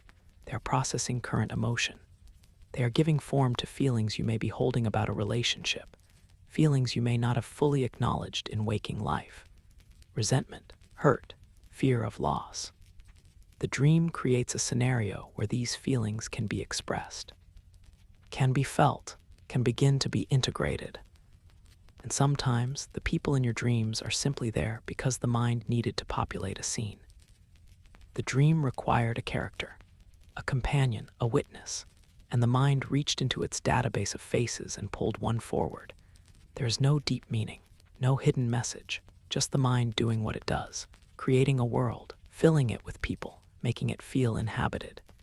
And the face it chooses may be arbitrary, or it may be the most recent face you saw, or the face that is easiest to recall. The mechanics are not always profound. Sometimes a dream is just a dream. But even in those moments, even when the face is incidental, there is something moving about it. The fact that your mind stores all these faces, that it remembers people you barely knew, that it can call them forward years, even decades later. It speaks to the depth of human memory, to the way we are shaped by every encounter, every relationship, no matter how brief. We carry people with us in the vast archive of the mind. And in sleep, they emerge, they visit, they walk through our dreams. And for a moment, they are present again, alive in the theater of the mind. So as you drift deeper, as the faces begin to appear in your dreams, you can welcome them. You do not need to interpret them. You do not need to analyze why this so. N is here and not another. You can simply be with them. Experience the dream as it unfolds, feel whatever arises, and know that the mind is doing its work, that it is sorting through its emotional world, that it is tending to your relationships, your memories, your connections, and that this, too, is part of the care that sleep provides. The way the mind holds onto what matters, the way it returns again and again to the people who have shaped you, who have touched you, who live on in some form in the quiet world of dreams. Dreams change over the course of a lifetime. They shift and evolve just as you do. The dreams of childhood are not the dreams of adolescence. The dreams of young adulthood are not the dreams of middle age. And the dreams of later life carry tones and themes that did not exist in earlier years. This is not surprising. Dreams are reflections of the self, and the self is not static. It grows, it learns, it accumulates experience. It faces new challenges. It develops new fears and new hopes. And as the self changes, so too do the dreams. They adapt. They mature. They respond to the shifting landscape of your inner and outer life. Childhood dreams are often vivid, fantastical, full of color and movement. The boundaries between reality and imagination are thinner for a child. The waking world is already full of magic and mystery, and the dreaming world extends that, amplifies it. Childhood dreams may feature talking animals, impossible adventures, larger-than-life fears. They may be more fragmented, less narrative. The child's brain is still developing, still learning how to organize experience, and the dreams reflect this. They are raw, unfiltered, full of emotion that has not yet been tempered by years of self-regulation. Children also dream more about fear, not because their lives are more fearful, but because they are encountering fears for the first time. The dark, separation from parents, unfamiliar places, strange faces. These are new threats, new challenges. And the dreaming mind, which is always rehearsing, always preparing, creates scenarios around these fears. Nightmares are common in childhood. They are part of how the brain learns to cope, learns to feel fear and survive it, learns to navigate the world when it feels overwhelming or unsafe. As children grow into adolescence, the themes of their dreams begin to shift. The body is changing. The social world is expanding. Identity is being formed and questioned. And dreams reflect this inner turbulence. They may become more social, more focused on peers, on fitting in or standing out, on being seen or being invisible. The emotional intensity of adolescence often carries into dreams. They may feel more dramatic, more urgent, more personal. This is a time of self-discovery, of trying on different versions of the self. And dreams become a space where this exploration can happen freely, without judgment or consequence. In young adulthood, dreams often reflect the pressures and aspirations of building a life, finding a career, forming deep relationships, making choices that will shape the future. Dreams may feature themes of success and failure, of being unprepared, of missing opportunities, of searching for something important. The waking mind is focused on achievement, on becoming, on establishing a place in the world. And the dreaming mind mirrors this. It processes the stress of ambition, the fear of inadequacy, the hope for meaningful connection and purpose. As people move into middle age, the content of dreams often shifts again.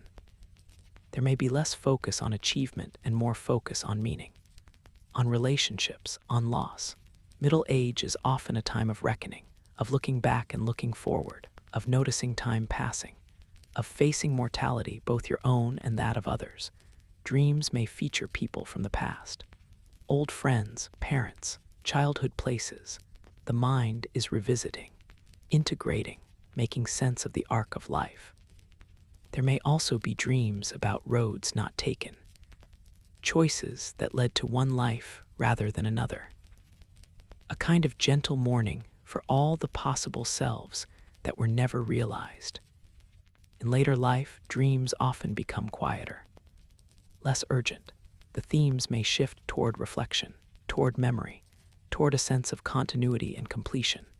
There is often a return to the past, to the people and places that shaped the self in its earliest years. This is not always sad. It can be comforting, a way of revisiting home, of reconnecting with younger versions of the self, of holding the whole span of life in one long, soft gaze. Dreams in later life may also carry a sense of peace, a sense that the work is done, that the journey is nearing its end, and that there is nothing left to prove, nothing left to achieve, only the quiet presence of being. But these are generalizations. Every life is different. Every dreamer is unique. Some people carry vivid, fantastical dreams into old age. Some children dream quietly. The T turns are not fixed, they are tendencies. rhythms that emerge across populations, but that do not dictate any individual experience. Your dreams are your own.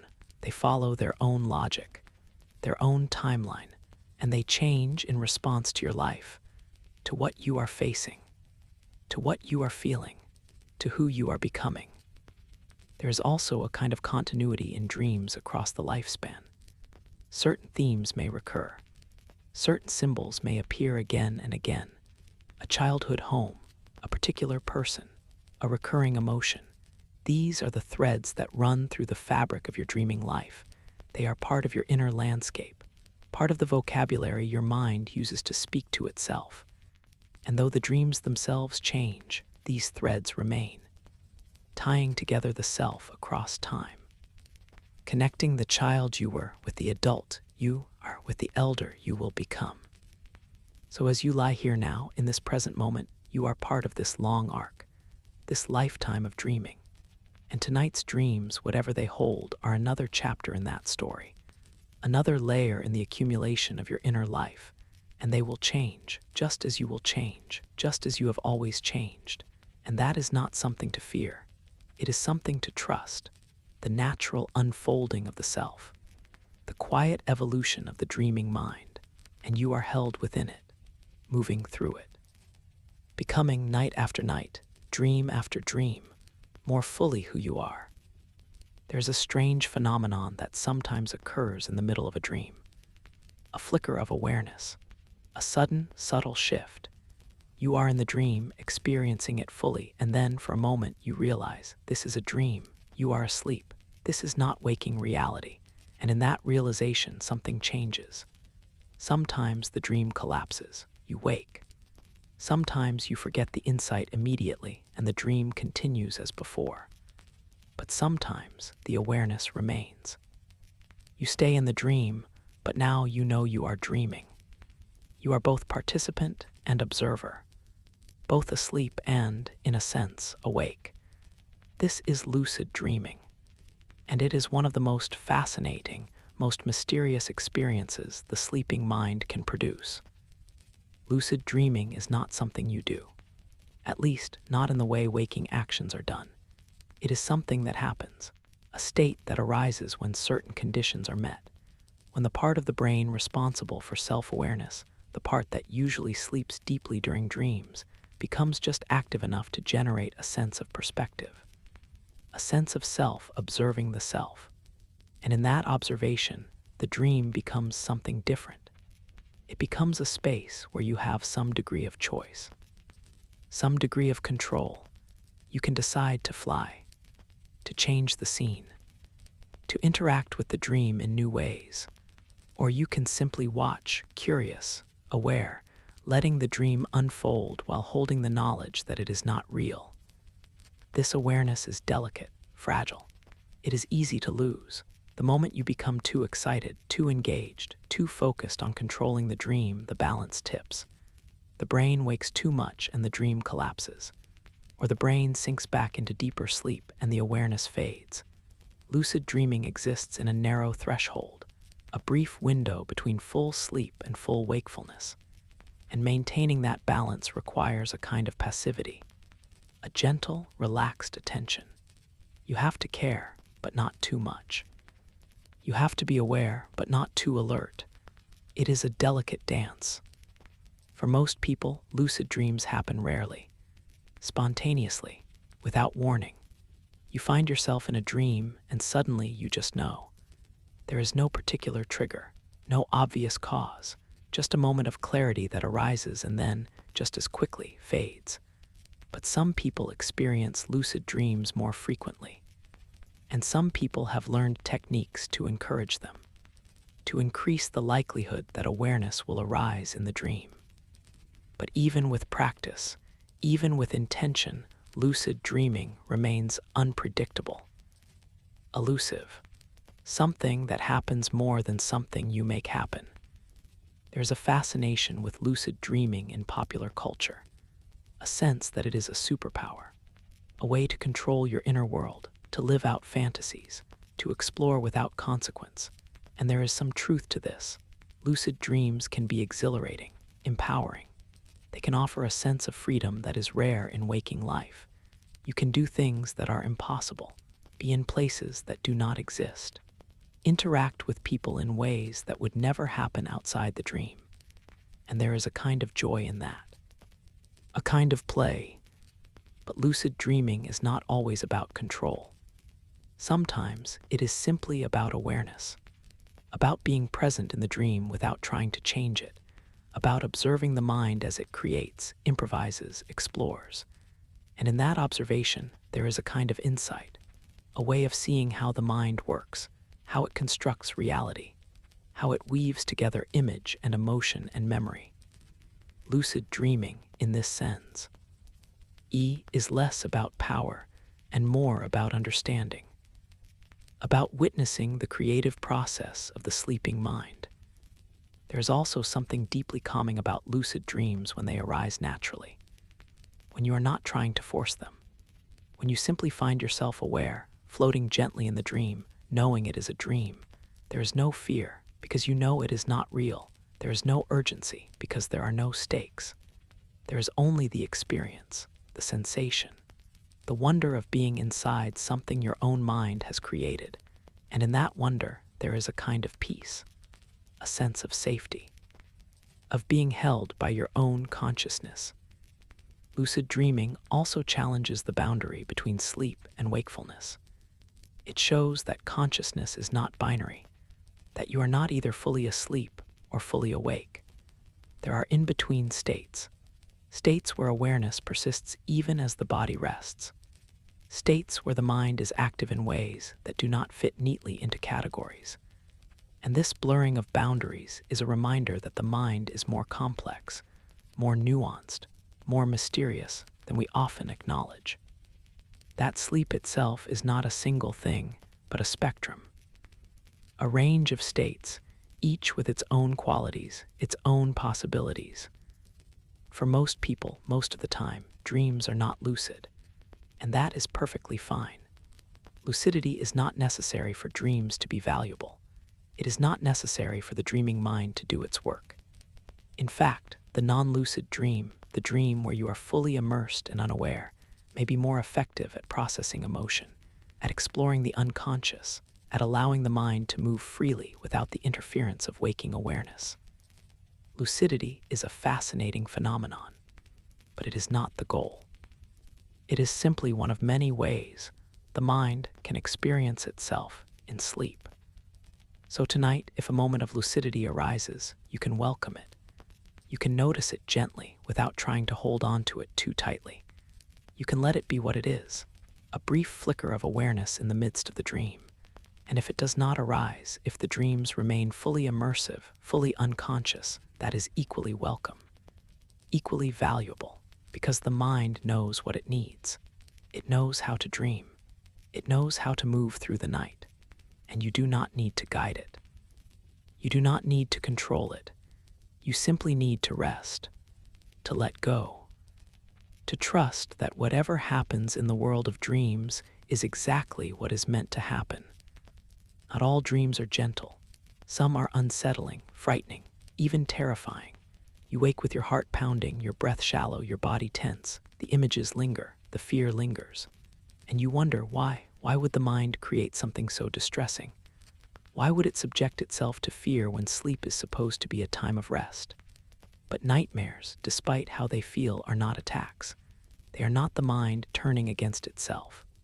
They are signals, messages, protective mechanisms that arise when something in the emotional world needs attention, when something unresolved is pressing to be felt. A nightmare is the brain's way of rehearsing danger, of practicing fear in a safe context. This is an ancient function. For our ancestors, who faced real physical threats, the ability to feel fear and respond to it was essential for survival. And the brain, even in sleep, was preparing for those threats, running simulations, imagining scenarios, strengthening the fear response so that, if danger came, the body would be ready. And though most of us no longer face predators or life-threatening dangers on a daily basis, the mechanism remains. the brain still rehearses, still prepares, and nightmares are one of the ways it does this. But modern nightmares are rarely about literal physical danger. They are about psychological danger, about fears that are more abstract, more emotional, fear of failure, fear of loss, fear of rejection, fear of not being enough. These are the threats that occupy the modern mind. And the dreaming mind, in its attempt to process these fears, creates scenarios that embody them. The nightmare is not predicting the future. It is not warning you of something that will actually happen. It is simply giving form to a feeling, to a fear that exists within you. And by creating a scenario around that fear, the mind is trying to process it, to feel it, to move through it. This is why nightmares often feel more intense than waking fear. In waking life, the prefrontal cortex, which regulates emotion, is active. It can temper fear, rationalize it, put it in perspective. But in sleep, this part of the brain is quiet, and the emotion, unfiltered, can be overwhelming. The fear feels pure, total, inescapable, and the body responds as if the danger were real. Heart rate increases, breathing quickens, stress hormones flood the system. The nightmare is not just a mental experience. It is a physiological experience. The body is living the fear, even though the mind knows, somewhere, that it is not real. But this intensity, as difficult as it is, may also be part of the healing process. The nightmare allows you to feel fear in a concentrated form, to experience it fully. And in that full experience, the fear can begin to lose some of its power. This is similar to the concept of exposure therapy, where facing a fear in a controlled way can reduce its intensity over time. The nightmare is not controlled in the way therapy is. It is spontaneous, unpredictable, but the principle is similar.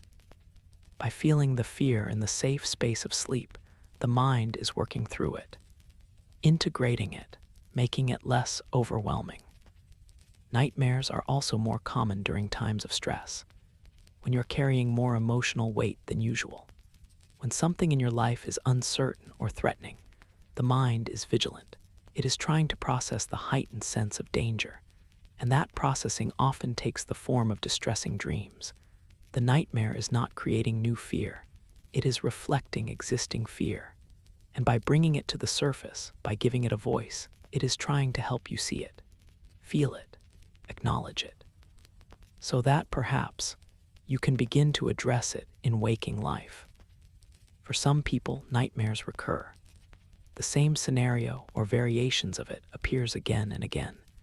This can be a sign that the underlying fear or trauma has not been fully processed, that it is still active in the emotional system. Recurring nightmares are the mind's way of saying, this is still here, this still needs attention, and while they can be exhausting and distressing, they are also an invitation, an opportunity to look at what you are carrying, to seek support, to find ways to heal the wound that the nightmare keeps returning to. But it is also important to remember that nightmares are a normal part of sleep. Everyone has them, some more than others. And having a nightmare does not mean something is wrong with you. It does not mean you are broken or damaged. It means you are human. It means your mind is doing what minds do, processing, protecting, preparing. And though the experience is unpleasant, it is part of the larger work of sleep, part of the way the brain takes care of you, even when it does not feel that way. There are ways to soften the impact of nightmares, creating a sense of safety before sleep, engaging in calming rituals, avoiding stressful stimuli in the hours before bed, and if nightmares are frequent and severe, seeking support from a therapist who specializes in sleep or trauma can be profoundly helpful. But even without intervention, even in the midst of a nightmare, there is a part of you that knows you are safe, that knows you are in bed, that knows you will wake. And when you do wake, you can offer yourself compassion, gentleness, the understanding that the nightmare was not a punishment, it was a message, a signal from the depths of the mind, and it can be heard without judgment. So tonight, if a nightmare arises, if the dream becomes difficult or frightening, you can remember this. You can remember that the fear is not happening to you. It is happening within you. It is part of the mind's protective work. And though it is uncomfortable, it is also, in its own way, an act of care. The mind is tending to its fears. And you, even in sleep, are being held, being cared for, being protected. And when you wake, if you wake with fear still lingering, you can breathe. You can remind yourself that you are here, you are safe. The nightmare has passed, and you are still whole. Across every continent, in every culture, in every era of human history, people have dreamed. The content of dreams may vary, the symbols may differ, the narratives may be shaped by culture, language, geography, but the act of dreaming itself is universal. It is one of the few experiences that truly unites humanity. Regardless of who you are, where you live, what language you speak, what beliefs you hold, you dream. Every night, just as your ancestors did, just as your descendants will. Dreaming is woven into the fabric of being human. It is not learned, it is not cultural. It is biological, fundamental, as essential as breathing. This universality is profound. It means that the sleeping mind, in all its strangeness, in all its privacy, is also deeply shared. You may never meet the person sleeping on the other side of the world tonight. You may never know their name, their life, their struggles. But you are both dreaming. You are both moving through interior landscapes, both experiencing the quiet theater of the mind. And in that shared experience, there is a kind of connection. A thread that links all of us, across time and space, in the simple, ancient act of closing our eyes and drifting into sleep. Anthropologists and neuroscientists have found that dreaming is not unique to humans. Other mammals dream. Animals with complex brains show signs of REM sleep. They show the same rapid eye movements, the same brain activity patterns. We cannot know what they experience, of course. We cannot ask them. But the evidence suggests that the capacity to dream is older than humanity, that it evolved long before language, before culture, before self-awareness, that it is part of the deeper biology of the brain, a fundamental process that has been conserved across millions of years of evolution. This suggests that dreaming serves a purpose, that it is not an accident, not a byproduct, not a meaningless side effect of sleep. If evolution has preserved it, if it occurs across species, across individuals, across lifetimes, then it must be important. It must be doing something essential. And though we do not yet fully understand what that something is, though the purpose of dreaming remains, in many ways, a mystery, the fact of its universality is itself meaningful.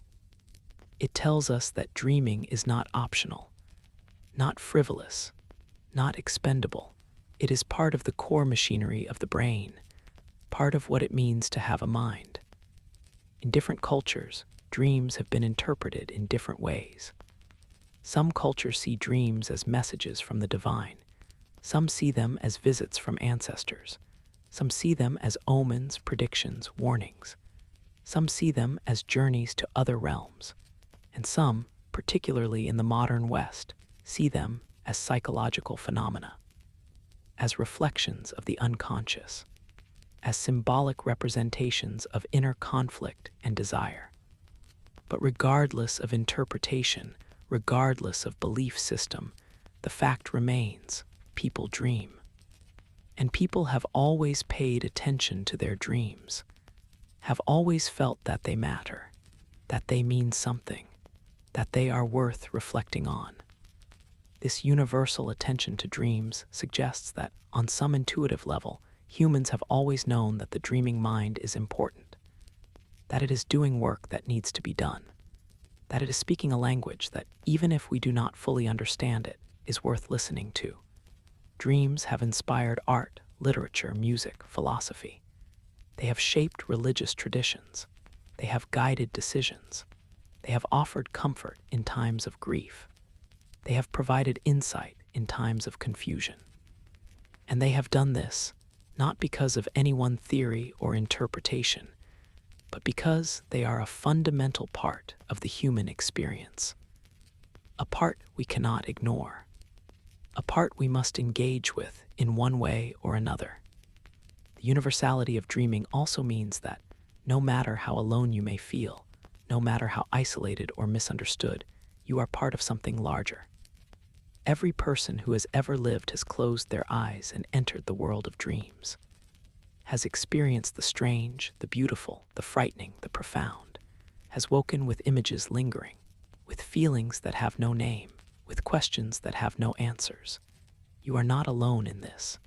You are part of an ancient, unbroken chain, a lineage of dreamers stretching back to the very beginning of human consciousness, and forward into a future we cannot yet imagine. There's something comforting in this, something grounding, the knowledge that what you experience in your dreams, however personal, however private, is also shared, that the sleeping mind in all its mystery is a common thread, a universal language, and that in the quiet hours of the night, as you drift through your own dreams, you are connected to every other dreaming person, to the child dreaming in a distant city, to the elder dreaming in a quiet room, to the stranger dreaming on the other side of the world. You are all, in this moment, participants in the same ancient process, the same nightly journey, the same human experience. And in that connection, there is a kind of peace, a sense that even in sleep, even in the deepest solitude, you are not alone. You are held by something larger than yourself, by the collective human experience of dreaming, by the billions of minds that have done this before you, and the billions that will do it after. You are part of the continuum, part of the story. And your dreams, unique as they are also part of the universal story of what it means to be human. So tonight, as you dream, as your mind moves through its own interior landscape, you can hold this thought gently, that you are part of something vast, something ancient, something shared, and that in the act of dreaming you are connected to all of humanity, to all the dreamers who have ever been, and all the dreamers yet to come. And in that connection there is a kind of beauty, a kind of belonging, and a deep, quiet reassurance that you are exactly where you are meant to be. And now, as the night deepens, as the hours stretch out long and soft, there is nothing left to understand, nothing left to hold on to. The stories have been told, the science has been whispered, the reasons and rhythms and symbols have all been gently laid before you. And now there is only this, the quiet, the stillness, the slow, inevitable drift into sleep. You have done all you need to do. You have listened. Ned, you have rested. And now the mind can do what it was always going to do. It can dream, and you do not need to help it. You do not need to guide it or shape it or remember it. You simply need to let go. Let go of the day. Let go of the thoughts that still linger at the edges of awareness. Let go of the need to be awake, to be alert, to be in control. The body knows how to rest. The mind knows how to dream. And you are safe here, held by the darkness, held by the quiet, held by the ancient biological rhythms that have carried every human being through the night since the beginning of time. You do not need to do anything. You do not need to be anything. You simply need to be here, breathing, resting, drifting. Dreams will come in their own time, or they will not, and either way, it is enough. The work of sleep is happening, whether you remember it or not, whether you are aware of it or not. The brain is tending to its memories. The body is restoring itself. The emotions are being processed. The mind is moving through its own quiet landscape, organizing, connecting, integrating.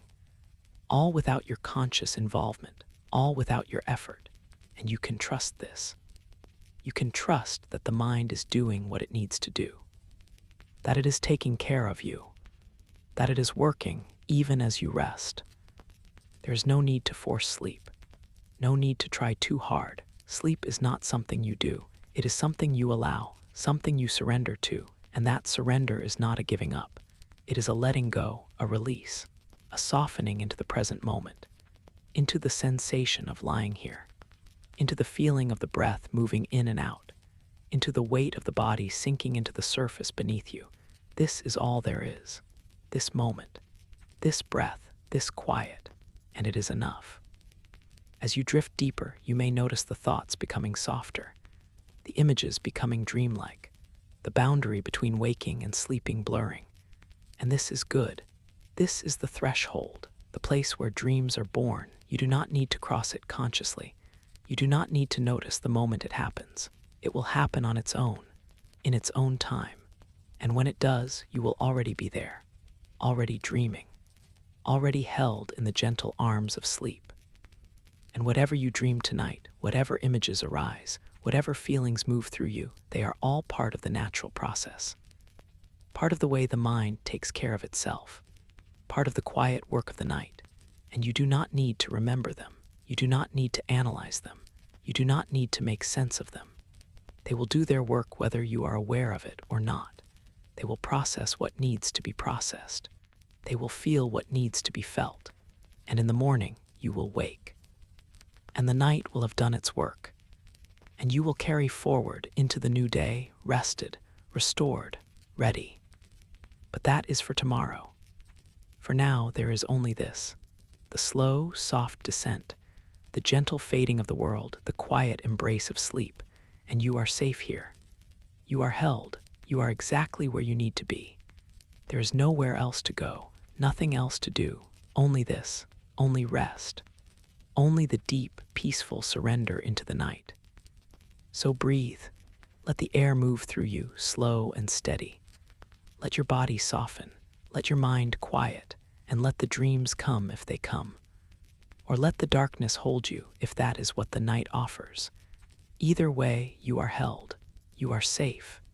You are cared for. And the night will carry you through gently until the morning light returns. And for now, for this moment, there is nothing left to say. Nothing left to think. Nothing left to understand. Only the quiet. Only the stillness. Only the slow, soft drift into sleep, and you are already there, already dreaming, already home.